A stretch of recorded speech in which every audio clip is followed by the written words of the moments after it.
Do something with your life. Do something with your life. Do something with your life.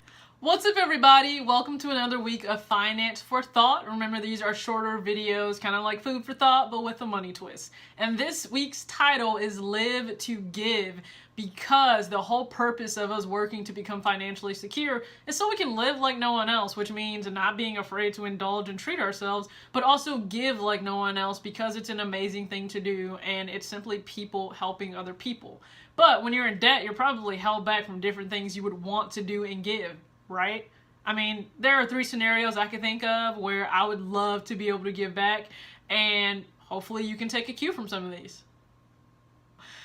What if you wanted to help out your local shelter like you've never been able to do? What if you wanted to gift a new bed and toy to every single dog? What if you wanted to fund an adoption for that new forever home for a pup or a kid? I mean, think about it. A lot of people don't necessarily adopt a puppy or a kitten because maybe they can't afford the actual adoption fees, costs, maybe shots, making sure they have everything for the house that they need, all of the items. What if you gifted that? What if you went to your local shelter and someone came in and they were reluctant and said, you know, we just can't afford to be able to pay the adoption costs and everything associated with it right now? What if that shelter then contacted you and said, hey, we got a perfect candidate for you to gift an adoption to, and you made sure everything was paid in full, and all you asked is that one day in the future they were able to pay it forward for someone else?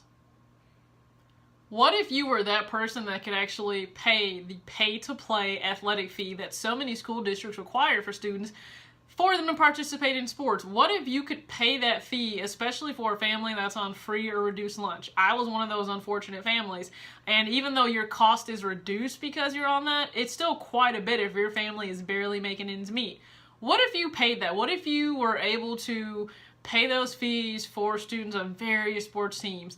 Because a child not able to participate in sports can strip them and deprive them of the opportunity and the experiences that teaches them perseverance, discipline, hard work, teamwork, leadership. These are all things that can take them farther in life. They will use these past just those high school sports. They can use them in college. What if it's a jumping spot? What if it really sets them off to be a great professional athlete? But a lot of times, economic downturns and struggles that families have, it prevents them from doing that.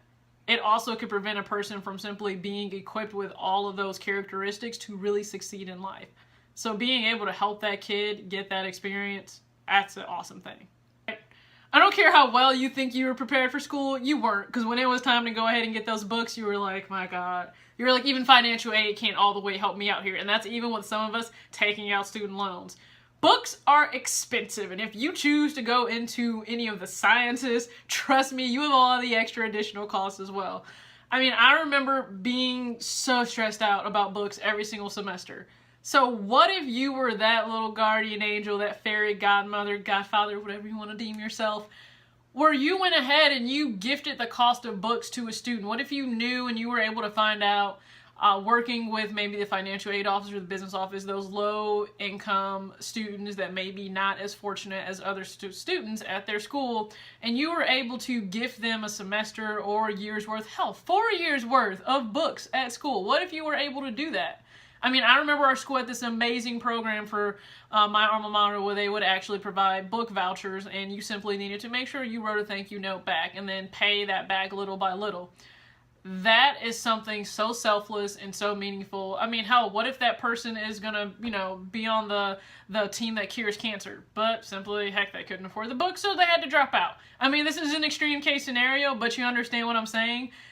Easing that stress and that struggle that person may be going through can help them really strive as a student, and that's something I cannot wait to do.